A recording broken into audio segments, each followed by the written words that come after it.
अस्सलाम वालेकुम स्टूडेंट्स, मैं हूं अब्दुल कुद्दूस बेग, आपका फिजिक्स टीचर। आज हम डिस्कस करेंगे चैप्टर नंबर 1 के थर्ड एंड फोर्थ न्यूमेरिकल को। तो स्टूडेंट्स चलते हैं व्हाइट बोर्ड की तरफ। स्टूडेंट्स, आप न्यूमेरिकल 1.3 की स्टेटमेंट देख सकते हैं। It states that the length and width of a rectangular plate are measured to be 15.3 centimeter and 12.80 centimeter respectively. Find the area of the plate.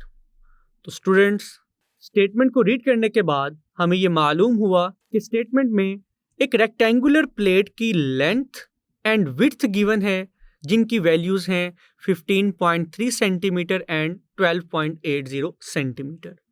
हमने इस न्यूमेरिकल में उस प्लेट का एरिया कैलकुलेट करना है। तो स्टूडेंट स्टार्ट करते हैं न्यूमेरिकल को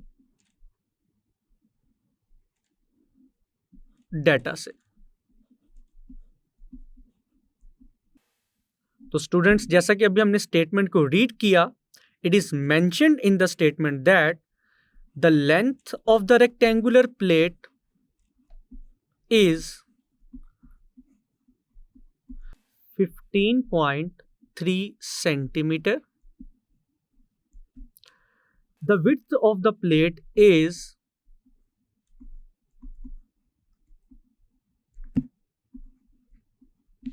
12.80 centimeter. तो स्टूडेंट्स, ये था इस न्यूमेरिकल का डाटा। अगर टू फाइंड की बात की जाए तो इस न्यूमेरिकल में हमने क्या चीज कैलकुलेट करनी है? Area of the rectangular plate. Area A of the plate is missing, जिसको हमने कैलकुलेट करना है। अगर नेक्स्ट हेडिंग की बात की जाए students, it is formula. Area को कैलकुलेट करने के लिए हम कौन सा फॉर्मूला यूज करेंगे?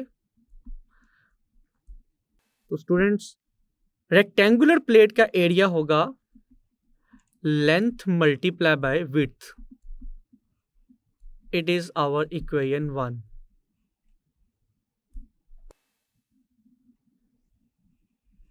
Now students, अब हम स्टार्ट करते हैं इस न्यूमेरिकल के सॉल्यूशन को। तो स्टूडेंट्स, अब हम जस्ट क्या करेंगे? We just have to put the values of length and width in equation 1. तो equation 1 में लेंथ और विड्थ की वैल्यूज पुट करने से the value of length is equal to 15.3 multiply by width, and the value of the width is 12.8 centimeter. तो students, जब हम इन दोनों वैल्यूज को मल्टीप्लाई करवाएंगे तो हमारा रिजल्ट आएगा 195.84, और जब सेंटीमीटर सेंटीमीटर से मल्टीप्लाई होगा तो आपका यूनिट आएगा सेंटीमीटर स्क्वायर। नाउ स्टूडेंट्स, यहां तक हमने रेक्टेंगुलर प्लेट का एरिया तो कैलकुलेट कर लिया, लेकिन अगर हम प्रीवियस कंसेप्ट्स की बात की जाए तो स्टूडेंट्स याद कीजिएगा, जब हमने इसी चैप्टर की एग्जाम्पल 1.1 को सॉल्व किया था, जिसमें हमने वॉल्यूम की वैल्यू कैलकुलेट की थी, but up to appropriate significant figures. क्योंकि इस चैप्टर में हमने ये चीज़ सीखी है कि जब भी हम वैल्यूज़ को मल्टीप्लाई करवाएंगे तो हमारे फाइनल आंसर में कम से कम उतने सिग्निफिकेंट फिगर्स होने चाहिए जितने डाटा में किसी भी वैल्यू में कम से कम सिग्निफिकेंट फिगर्स होंगे। तो स्टूडेंट्स, यहां पर हम लिखेंगे area of the rectangular plate up to appropriate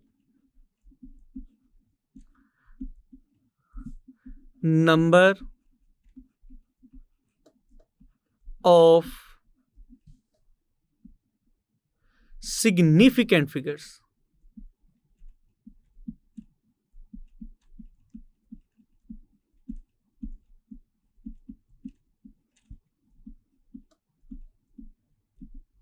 तो students, appropriate number of significant figures को आइडेंटिफाई करने के लिए हम सबसे पहले अपने डाटा को देखेंगे। तो स्टूडेंट्स, अगर लेंथ की बात की जाए तो लेंथ में total number of significant figures हैं 3। विड्थ की बात की जाए तो विड्थ में भी total number of significant figures हैं 3। तो फाइनल आंसर में भी कितने सिग्निफिकेंट फिगर्स होने चाहिए स्टूडेंट्स? 3। लेकिन अभी हमने एरिया की जो वैल्यू कैलकुलेट की है उसमें total number of significant figures हैं 5। तो इट मींस दैट हमें 2 नंबर्स को राउंड ऑफ करना होगा। तो स्टूडेंट्स अगर हम एरिया की वैल्यू में फाइनल डिजिट की बात करें, इट इज 4। तो अगर हम 4 को ड्रॉप करते हैं तो हम उससे पहले डिजिट में 1 ऐड नहीं करेंगे जो कि 8 है। 8 will remain as it is. लेकिन जब हम 8 को ड्रॉप करेंगे विच इज ग्रेटर देन 5 तो उससे पहले डिजिट में 1 ऐड किया जाएगा। तो स्टूडेंट्स जब हम 5 में 1 ऐड करेंगे तो आपका आंसर बनेगा 196 सेंटीमीटर स्क्वायर। तो students this is the final area of the rectangular plate up to appropriate number of significant figures. Now students, the next numerical is 1.4 and it states that add the following masses in kilograms, in kg, up to appropriate precision, and the four masses are 2.189, 0.089, 11.8 and 5.32। तो students statement में mention है कि हमने 4 given messes को add करना है और total mass को किलोग्राम्स में कैलकुलेट करना है but up to appropriate precision. तो स्टूडेंट्स स्टार्ट करते हैं न्यूमेरिकल को। सबसे पहले हम डाटा लिखेंगे।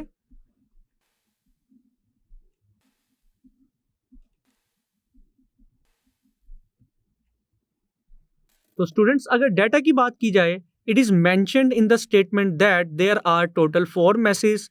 तो हम उन 4 मैसेज को M1, M2, M3 और M4 की फॉर्म में रिप्रेजेंट कर सकते हैं। तो स्टूडेंट्स पहला मैस है M1 और इसकी वैल्यू है 2.189 किलोग्राम। सेकंड मैस है 0.089 kg. Third mass is 11.8 kilogram and the fourth mass is 5.32 kilogram. तो स्टूडेंट्स डाटा के बाद हमारी नेक्स्ट हेडिंग होगी टू फाइंड। इसमें हम लिखेंगे कि हम इस न्यूमेरिकल में किस फिजिकल क्वांटिटी को कैलकुलेट करेंगे। तो स्टूडेंट्स जैसे कि इस स्टेटमेंट में मेंशन्ड है ऐड द फॉलोइंग मैसेज, तो मैसेज को ऐड करने का मतलब है हम इस न्यूमेरिकल में टोटल मास कैलकुलेट करेंगे।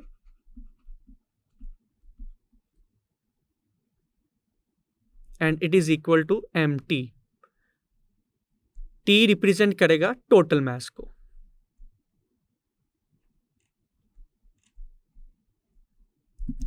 नाउ स्टूडेंट्स मैसेज को ऐड करने के लिए हम कौन सा फॉर्मूला यूज करेंगे? Very simple,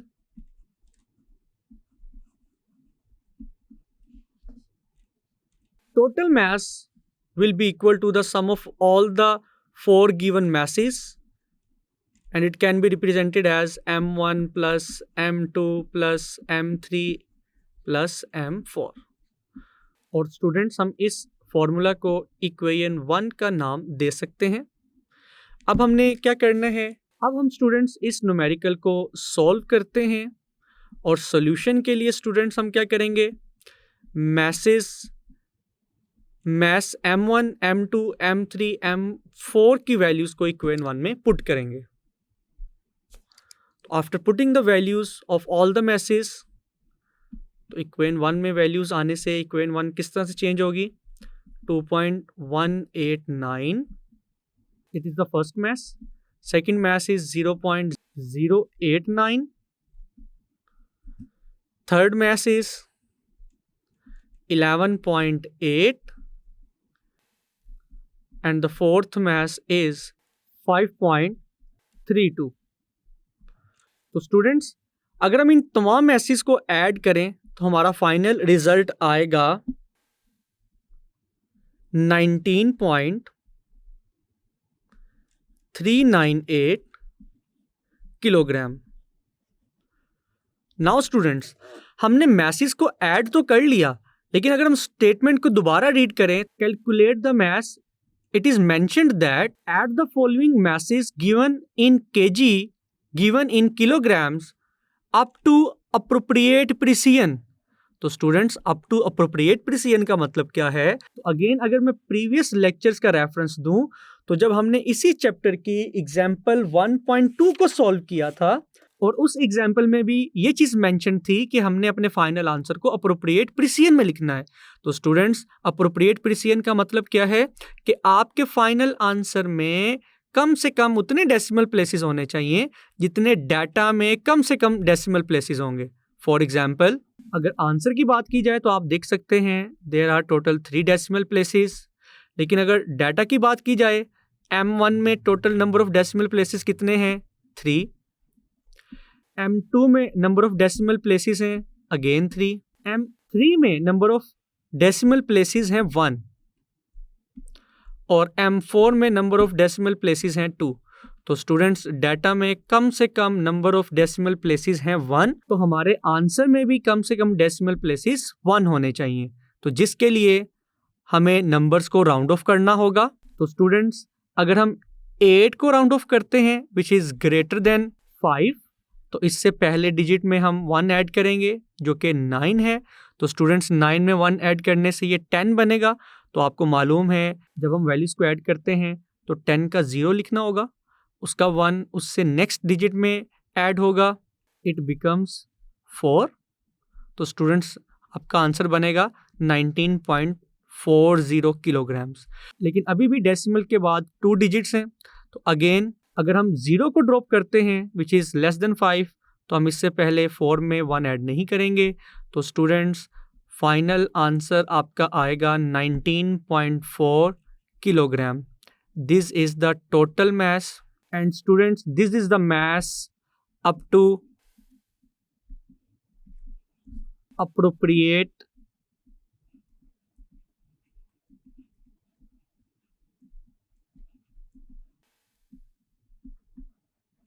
precision।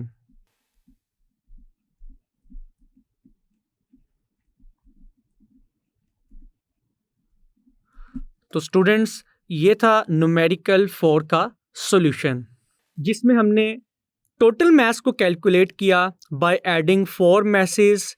Students masses को ऐड करना तो बहुत सिंपल था, तो ये न्यूमेरिकल क्यों गिवन है? इस न्यूमेरिकल में हमने सीखा कि जब हम वैल्यूज़ को ऐड करेंगे तो हमने किस चीज़ को नोट डाउन करना है, क्या चीज़ हमारे माइंड में होनी चाहिए? अप्रोप्रिएट प्रिसिजन, जिसका मतलब है कि हमारे फाइनल आंसर में कम से कम उतने डेसिमल प्लेसेस होने चाहिए, मीन्स दैट कि इशारिया के बाद उतने डिजिट्स होने चाहिए जितने डाटा में किसी भी वैल्यू में कम से कम डेसिमल प्लेसेस होंगे। तो जैसा हमने देखा कि डाटा में M3 में कम से कम डेसिमल प्लेसेस थे और वो कितने थे? 1। डेसिमल के बाद सिर्फ 8 लिखा गया है, इसीलिए हमारे फाइनल आंसर में भी सिर्फ 1 डेसिमल प्लेस होना चाहिए था। तो हमने एक्स्ट्रा डिजिट्स को राउंड ऑफ किया और हमारा फाइनल आंसर क्या आया? 19.4। तो स्टूडेंट्स 2 पॉइंट्स अपने माइंड में रख लें, जब हम वैल्यूज़ को मल्टीप्लाई करते हैं तो हम appropriate number of significant figures में अपना आंसर लिखेंगे, जिसका मतलब है कि फाइनल आंसर में कम से कम उतने सिग्निफिकेंट फिगर्स होने चाहिए जितने डाटा में किसी भी वैल्यू में कम से कम नंबर ऑफ सिग्निफिकेंट फिगर्स होंगे। लेकिन जब हम वैल्यूज़ को ऐड करते हैं या सब्ट्रैक्ट करते हैं तो हम अपने फाइनल आंसर को अप्रोप्रिएट प्रिसिजन के लिहाज से लिखते हैं, जिसका मतलब है कि हमारे फाइनल आंसर में कम से कम उतने डेसिमल प्लेसेस होने चाहिए जितने डाटा में किसी भी वैल्यू में कम से कम डेसिमल प्लेसेस होंगे। जी स्टूडेंट्स, मैं उम्मीद करता हूं कि ये दोनों न्यूमेरिकल्स आपको बहुत अच्छे से समझ आए होंगे। इनको अच्छे से प्रिपेयर कीजिएगा। मिलते हैं नेक्स्ट लेक्चर में। अल्लाह हाफिज।